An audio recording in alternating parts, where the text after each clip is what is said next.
Hey everyone, and welcome to my talk, The Dark Side of EDR, Repurpose EDR as an Offensive Tool. My name is Shmuel Cohen, and I'm excited to be here today and talk about my recent research. A little bit about myself. I've been working in the cybersecurity industry for about 6 years. Currently, I'm part of SafeBreach research team, focusing on vulnerability research for various products. I also used to be part of Checkpoint research group, where I conducted malware research, specializing in APT groups. Let's take a look at our agenda for today. We'll begin with our goal, why we are doing this, and then we delve into an overview of Cortex XDR. Following that, I'll demonstrate how I bypassed several Cortex XDR protections, and we will discuss its policy files and why they are important. And finally, we'll conclude with some closing remarks. As a former malware researcher, I constantly observed the ongoing race between EDR solutions and evolving malwares. Whenever EDR got more advanced, malware followed the same path and got more sophisticated. This led me to wonder, is there a possibility of integrating both EDR and malware functionalities together in a way that the EDR itself will be malicious? As the title of my talk suggests, the answer is yes. If we consider EDR as the guardian of the endpoint, what happens when those guardians turn against us? By transforming an EDR into a malware, attackers gain stealthy access and can execute sophisticated attack without the detection. This raises the crucial question: who will guard the guards themselves? My research goals was twofold. First, to develop a malware that integrates seamlessly within the EDR itself, rather than simply bypassing it. Second, to ensure that this malware meets the criteria of being an APT-grade malware. This means it must exhibit properties of persistence, stealthiness, and high privilege access. Those properties are very similar to what EDR already possesses. To provide the EDR with the power to eliminate any threat that is trying to attack the endpoint, it needs to have basically three important things. One, it needs to operate with the highest privileges possible. Second, it needs to be tamper-proof, ensuring user cannot modify its files. And lastly, it needs to be very, very persistent. With this knowledge, I started to check top-tier EDRs on the market, and I wanted an EDR solution that is commonly used within enterprises. After looking for a while, Palo Alto Cortex XDR looks like an ideal candidate for this research. It possesses the capability we discussed earlier and offers cross-platform support for Windows, Mac OS, and Linux environment. But for this research, I focused on the Windows agent only. With Cortex XDR identified as our case study, let's delve into its working. As a starting point, I checked which files were written to disk during the installation of Cortex XDR. It seems like there's a lot of Cortex files written into the program data folder. And after digging in, I discovered this interesting folder that you can see on the screen. It's called content. It's located within the program data directory. These folders appear to contain policy rules in a form of Lua and Python files. Despite being in clear text and relatively easy to understand, the large number of these files in this folder motivated me to get a quick answer of their purpose. And let's be honest, guys.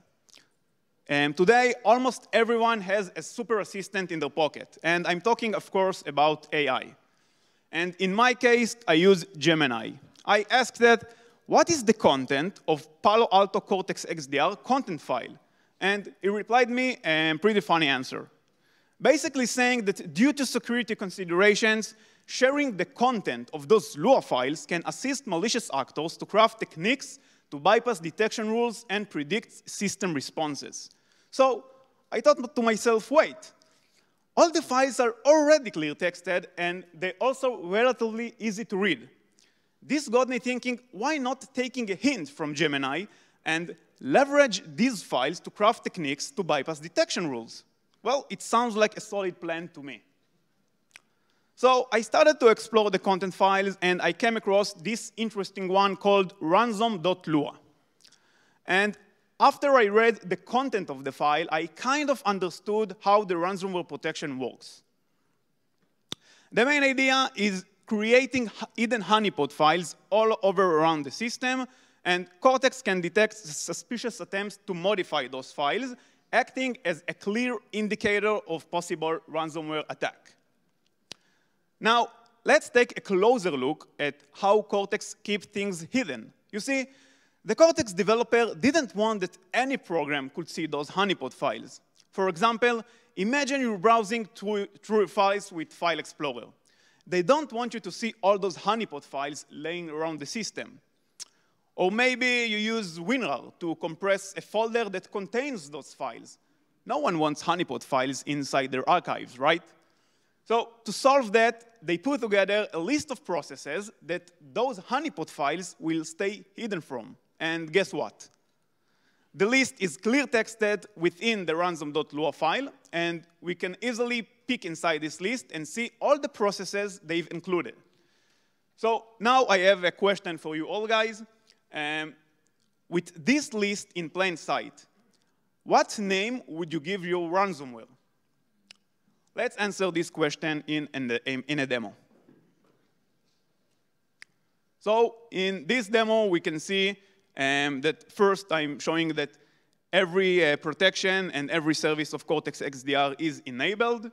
And I created a simple ransomware written in Python that is going to encrypt the entire documents folder. And as we can see, we have very important files in this folder. Now I'm creating a copy of the ransomware inside the desktop, and this ransomware is simply getting in as an input a folder, and its target is to encrypt the entire folder.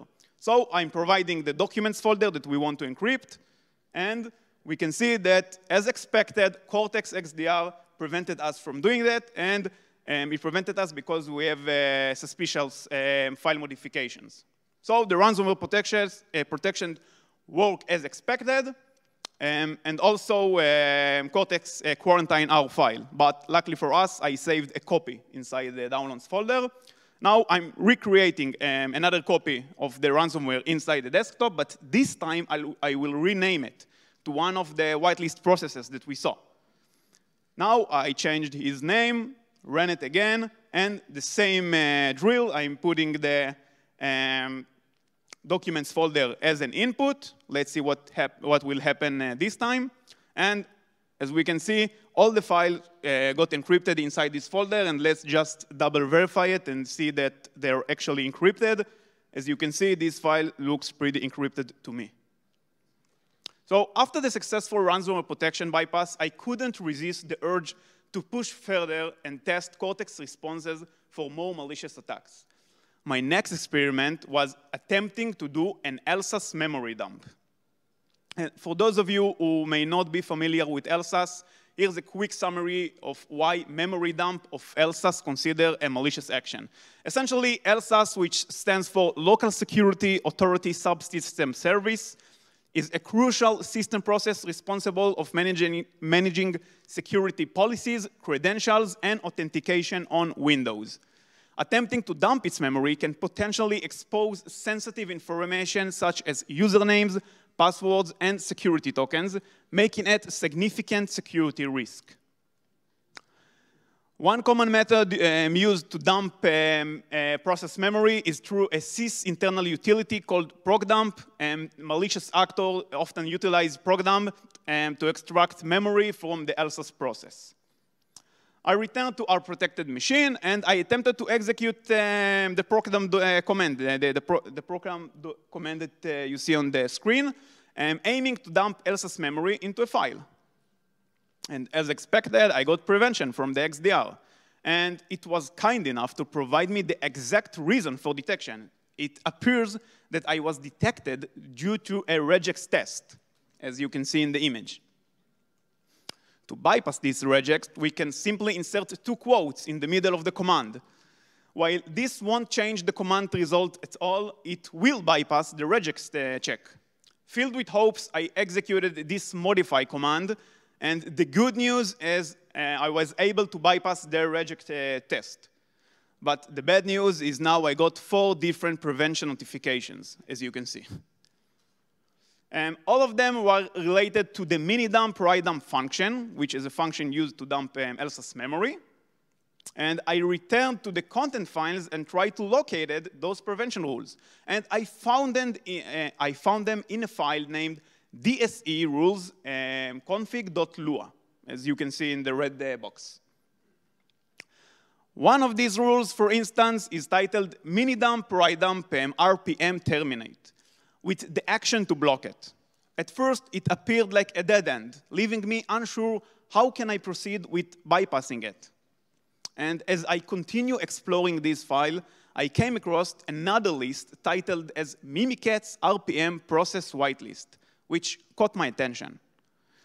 Considering the using of the term RPM, I thought it might be related to the prevention rules that we just reviewed. I decided to do an experiment. I tried to rename ProgDump to one of those names in this list.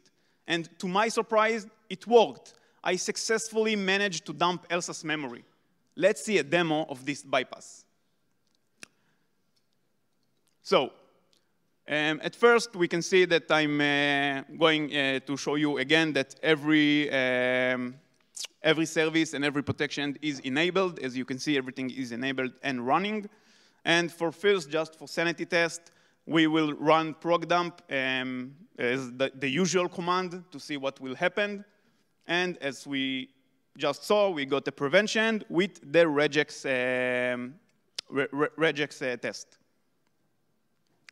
Okay, so now the next step will be to insert the 2 quotes that we just talked about, and I have another terminal here. I'm navigating to desktop and running the same command, but now this time with the 2 quotes inside of the middle of the command. We can see that now we have the 4 preventional rules, the preventional notifications that we saw. Now the last check is I will try to rename ProgDump to list DLLs.exe, which is one of the names inside the, this whitelist. And we can see that this time it worked, and I was able to dump completely LSAS into the desktop. So the root cause that enables me to carry out such an attack was primarily the fact that the policy content is relatively easy to read, with heavy reliance on process names. While this provides a good starting point, I began to consider what could be done next. Remember, our goal is not just bypass the EDR, but create a malware that operates within the EDR itself. This got me thinking about the possibility of adding or removing my own rules to those files. Do you think it's possible to do so? Let's explore the concept of file tampering and investigate how Cortex XDR protects its files from modifications. So when attempting to modify files, even with administrator privileges, I encounter a file access denied error message. This behavior led me to suspect that a mini filter driver may be responsible. And a mini filter is a known way for intercepting I/O requests, and it can block certain requests if necessary. With this understanding, I started to reverse engineer the Cortex drivers. And while they have multiple drivers running on the system, one in particular caught my attention. Can you guess what? The Cyber FSFD driver. This one caught my attention, and the reason is because FSFD is usually short for File System Filter Driver. And indeed, while reverse engineering this driver, I observed a list of files and folders that the mini filter is safeguarding from any modifications. But how exactly they are enforced these protections? The next step was to investigate the implementation of the mini filter driver itself.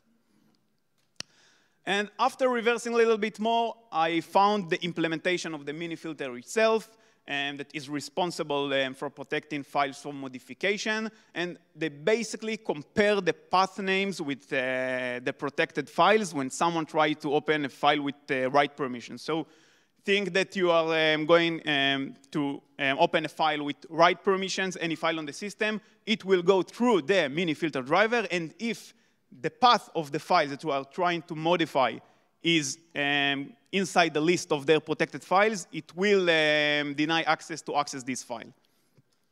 So how can we bypass this protection? The protection is made with a path check, but path check is not good enough. There are other methods to change files. Did anyone here heard about the concept of linking? Linking is a method using an operating system to create connections between files or directories, allowing them to access from multiple locations. By creating a link to one of their protected files from an unprotected location, we can effectively write into the link file, and this will gain us the ability to write to the original protected file. There are different types of links, including soft links and hard link. Let's talk about soft link. Soft link is essentially creates a file that points directly to the original file. Any attempt to modify the soft link file is equivalent to try to modifying the original file directly. Thus, we would face again the mini filter driver, and it will block us from doing that. But unlike soft links, which are much more like shortcuts pointing to the original file, hard links creates what appears to be a distinct file, but in reality is just another reference to the same data on the disk.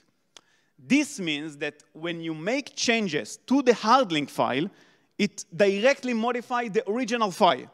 So if we could create a hard link from an unprotected location on the disk to one of Cortex protected files, we could change the hard link file because it's not in protected location, but it will eventually change the original file.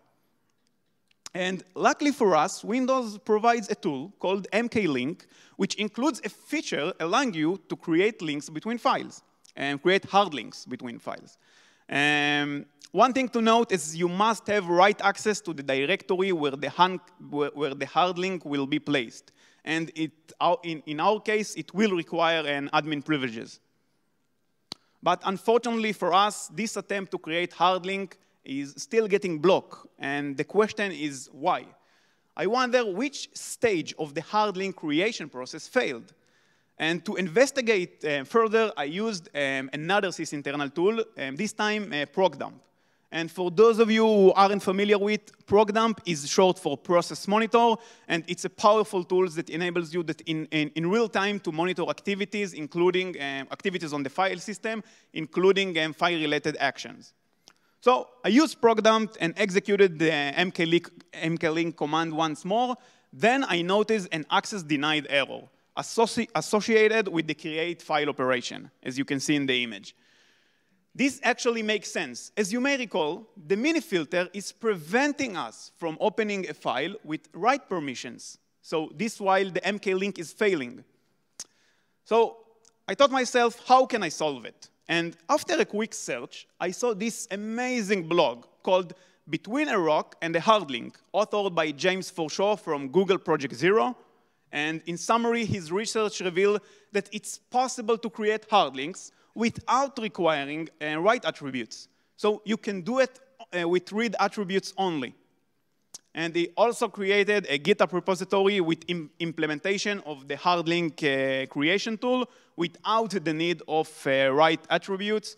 And luckily for me, it worked. I downloaded his creation tool and discovered that it's actually working. I successfully created a hard link to one of Cortex content files. Now the question is, when we have the capability of modifying the content files, what will be our next step? Do you remember the DSC rules configs that we saw earlier? Let's begin with modify its rules. So as you can see in the image, I chose to change the detection rule of loading a vulnerable driver and bring your own vulnerable driver attack named RT Core 64. And as you can see, the action taking in this rule is to block it. So I changed it to allow instead, and let's see what happened. And if it will work, we could load this vulnerable driver. This means that we can exploit its vulnerability, and it will allow us kernel read and write primitives. And it looks like it didn't work. Can someone guess why? And the answer is that the problem with this approach is the XDR process is already loaded all those rules when it started up. So any changes to those files won't affect them. So I needed a way to somehow restart the Cortex XDR process or make it reload the rules once again. And I started to think, how can I do it? I navigated to the Cortex folder and looked for help there. And this time, I navigated to the program files directory. And inside the Cortex folder, we have a tool called SciTool. SciTool is a command line utility that allows you to interact with the XDR. I started looking at the SciTool capabilities, and I saw an interesting one called checking. And so checking is basically a function used to query the management server for updates, including policy updates. However, when I attempted to perform a check-in, the content files were downloaded again from the management server, overriding all the changes that I've made. And this is an important stage, so I wanted to add a clarification of exactly what happens, because we will mention the check-in process several times in the upcoming slides, so I wanted to make sure everyone got it. So let's see how our process looks like. So for start, we are modifying the content files. If you remember, I changed from block to allow. And secondly, we initiate a check-in process, essentially requesting updates from the management server. Then the management server returns us with the latest update content. And finally, the new content is written to the content folder, replacing the old content files along with our modifications. To solve that, I wanted to block any connection from the XDR to the management server and see what happens. And to do that, I needed to know what is the domain of the management server. And again, luckily for us, it's written within the content files. So there's a file called core home URL, which contains the exact URL for the management server. So I simply added the entry showing in the image to the host file, effectively blocking any connection from the XDR to the management server. And after that, I attempted to perform checking again. And this time, it worked. Although the XDR failed to download content files from the management server, it still reloaded my modified policy files. So let's summarize what we accomplished so far. Firstly, with the ability to read content files, we were able to bypass security measures. Secondly, we can now insert, remove, and change rules within the policy files. Lastly, as a proof of concept, I've exploited the vulnerability within the RT-Core64 driver to patch the Cortex administrator password verification function. Administrator password is used for various tasks, including disabling protections or even completely stop the XDR from running. I modified it in such a way that any password would work when attempting to interact with the XDR. It can also be patched in a way that no password will work, making it a very, very hard task to remove the XDR from the computer. And again, for start, let's see a demo of this bypass. And for start, we again queried the Cortex XDR to see that everything is up and running as usual. And now I will navigate back to my POC folder, and I will run the attack. And as we can remember, what I'm doing here is changing the policy rules in order to allow me to load this vulnerable driver. And for start, I'm trying to echo a wrong password into SciTool protect disable, trying to disabling the protection in the XDR, and another test to try to save rich labs this time, to try to disable the XDR completely. We saw that both of these passwords didn't work. Now I'm navigating to the POC folder, and I'm running the exploit. And basically changing the rules in RT-Core 64 to allow, and then initiating a check-in. This will take a few seconds, but after the checking, I loaded the RT-Core 64 driver and patched successfully the driver. And now let's navigate back to the Cortex folder, and we can see that I'm using the same wrong password that I used before to disable protections, but this time it works. We can see that this protection, all the protections are now disabled, and just for fun, another password, this time save rich labs, to shut down completely the entire XDR, and we can see that now the XDR is stopping SciServer, which is the main process of the XDR. Thank you. But disabling EDRs or removing protections is a tactic that is being observed in the wild many times. However, in this research, I aim to develop a novel method that has not been seen before. And as a former malware researcher, I observed that most APTs groups prioritize three main objectives: stealthiness, persistence, and elevated privileges. And as you may recall, I can modify Lua rules. And Lua is actually a programming language. So maybe instead of changing the rules, perhaps we can insert our own malicious Lua rules, our own malicious Lua code to run within the XDR. And for sanity test, I attempted to insert a very simple code that just creates a file on the desktop. I inserted this code to one of the Lua rules, and I initiated a check-in process once again. And after the check-in process finished, we can see that this code ran and created this file in the desktop. And my next step was to write another function that would let me execute my commands. The goal was to confirm that I could run my own commands within SciServer process. However, something very strange happened this time. When I attempted to run this code, the SciServer.exe, which is the main XDR process, crashed completely.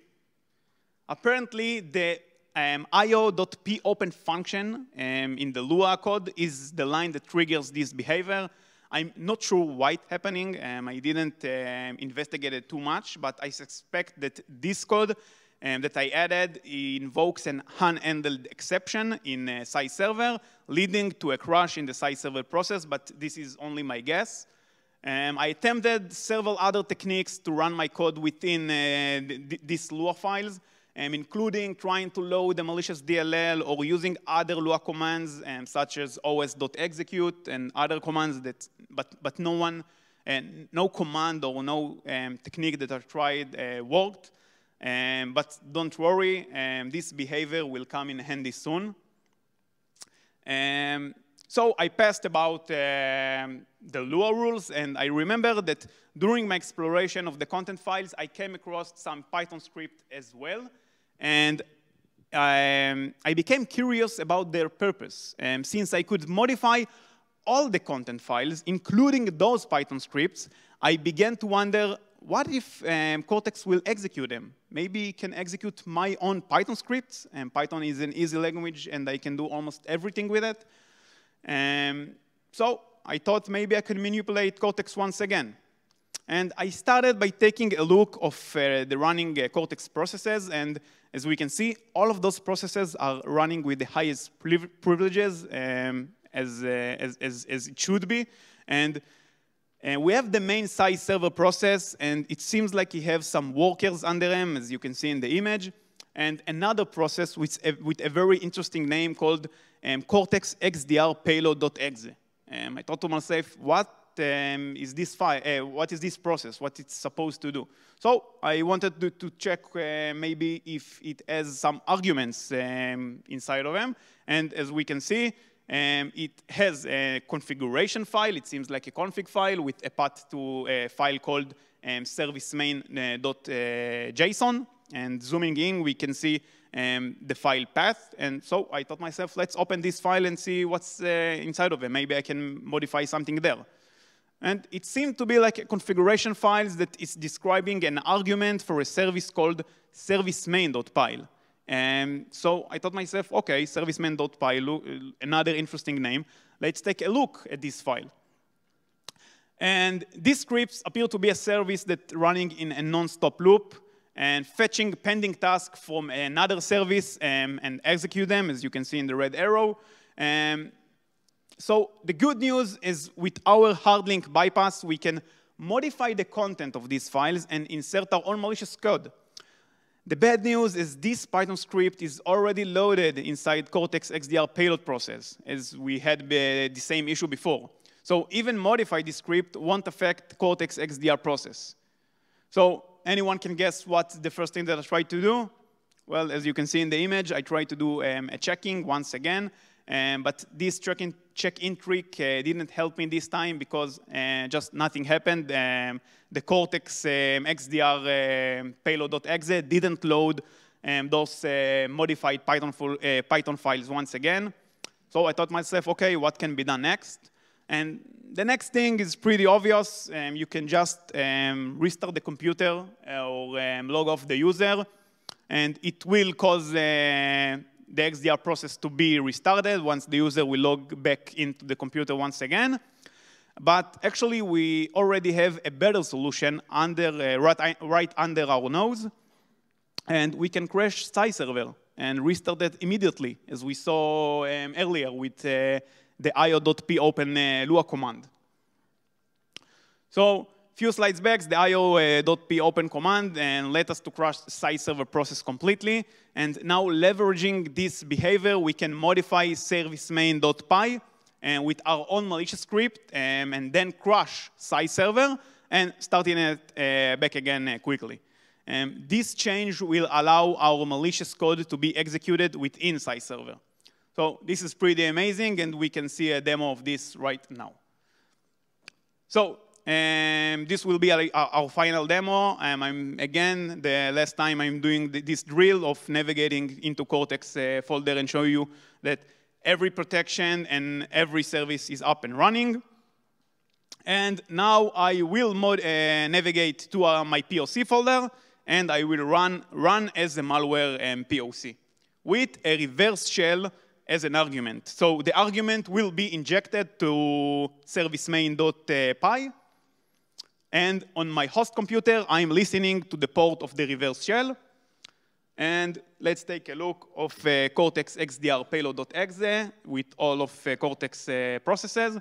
I started the attack, and we can see that a few seconds after, Cortex XDR completely crashed. And a moment after crashing, I will try to start it once again in my script.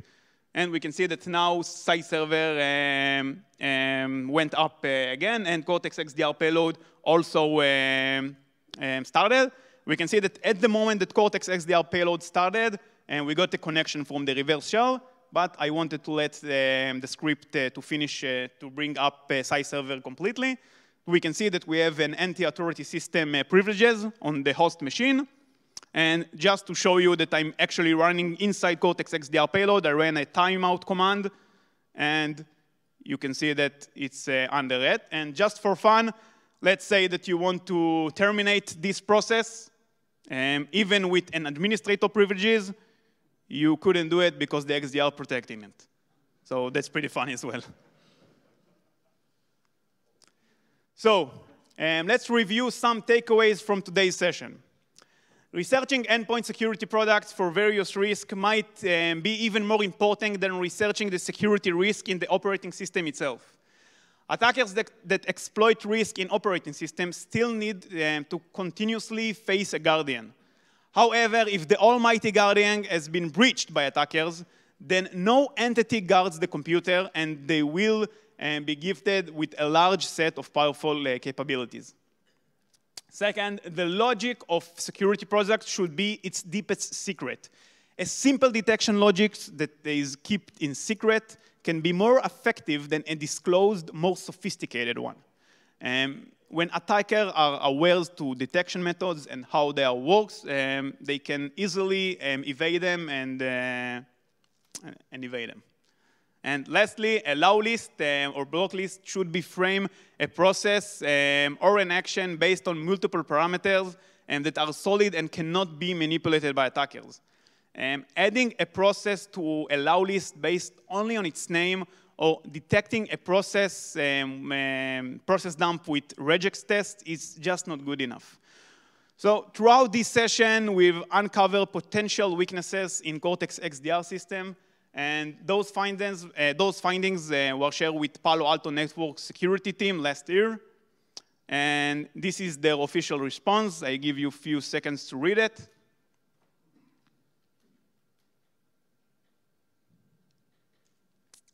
OK. Additionally, let me introduce to you Cortex Vortex, a tool that enables you to test everything almost everything that we discussed today, including the implementation of both POC demos that we saw, including the loading of RT Core 64 drivers to patch the administrator password so any password would work, and inserting malicious code to be executed within SAI server itself. Feel free to take a picture of this GitHub repository, which will be available after this talk. And if anyone have any question, feel free to ask me now, or if you feel more comfortable to do it later, it's also good. Oh, hey, sorry. Hi, my name is Kelsey. Hi. So I do work in TDR. So my question for you would be, what are some mitigations to such issues? Because in my SOC, we also have alerts that will show when some of our EDRs are being tampered with, either from like the user's end or any end, honestly. But what other mitigations would you say to either detect or protect? Hold on. It's OK, it's OK.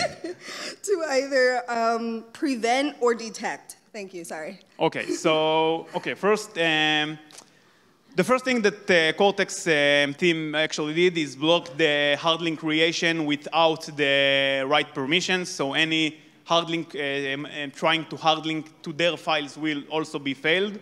So in the most updated Cortex version, this method will not work as they mitigated this.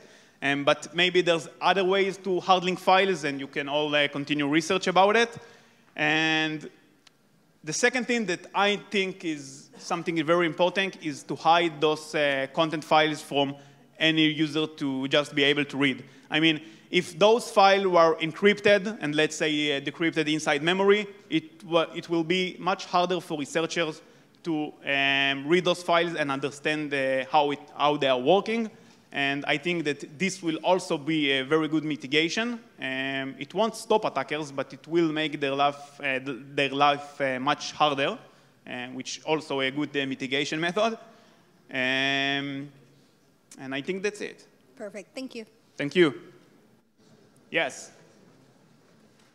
So you were demoing this on the example of the Palo Alto XDR, but there are lots of other XDRs. The company I work for, we also do XDR. So would you say that this is a design flaw in the concept of XDR, where they built so much self-protection mechanisms into the product that if you basically can exploit, you can abuse those self-protection mechanisms to use it for your persistence, like you couldn't even kill the process. Exactly. That's exactly what I did in this research. I leveraged the power of the EDR itself to run my own code, and if I will able to, in any other EDR product, to run my own code within the EDR process itself, I will be almighty. I can do almost everything on the computer. It will be super hard to remove me from the computer because no one wants an easy method to remove the XDR from the computer. So I think it can be also exploited in other EDR solutions. I didn't check other EDR solutions, so I don't want to give like a straight answer about it. But other solutions... Yeah. Would you think that this is a design problem, that the way people think of EDR solution is wrong because they're trying to put all the eggs in the same box? So if you just pick one of the eggs, you basically let the whole castle fail. Like, would you think that This is more of a design issue than a particular product issue? Yeah, so I'm not sure if it's a particular product issue. I'm not sure if it's a design issue because EDRs are supposed to be very persistent and very protected. But if you do an EDR solution that is very persistent and very protected, make sure you protect its files so no one could change its behavior in any other way. Cool. Thank you. Thank you. Yes. Hi. Hi.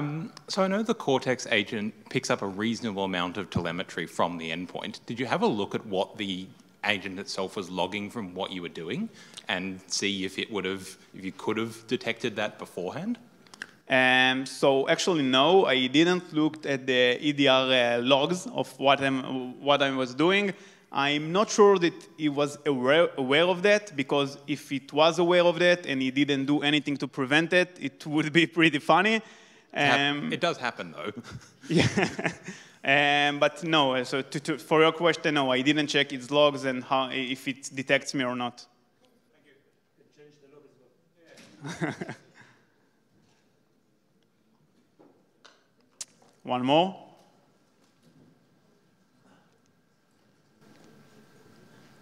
Hi. Hi. It's a great session for sure. In the demo, actually, you were loading some malicious drivers. The question is that was HVCI was enabled during that session, during that period? Sorry, can you come again? HVCI was. Okay. So about HVCI, it's a very good question. In this demo, I've used VMs without HVCI enabled. It's not a nested virtualization. For those of you who aren't familiar with, HVCI is a mitigation method used in Windows to protect this driver patching that I was doing. And so I didn't check it on a real endpoint with HVCI enabled. But the main purpose of this research is not about the patching of the administrator password, but rather of inserting my own malware to run within the EDR process itself. Thank you so much. Thank you. Great question. Okay, I think thank you all for joining my session, The Dark Side of EDR, repurposing EDR as an offensive tool. This is all my handles to Twitter, LinkedIn, and mail. Feel free to contact me, and we can also talk after this session. Thank you, everyone.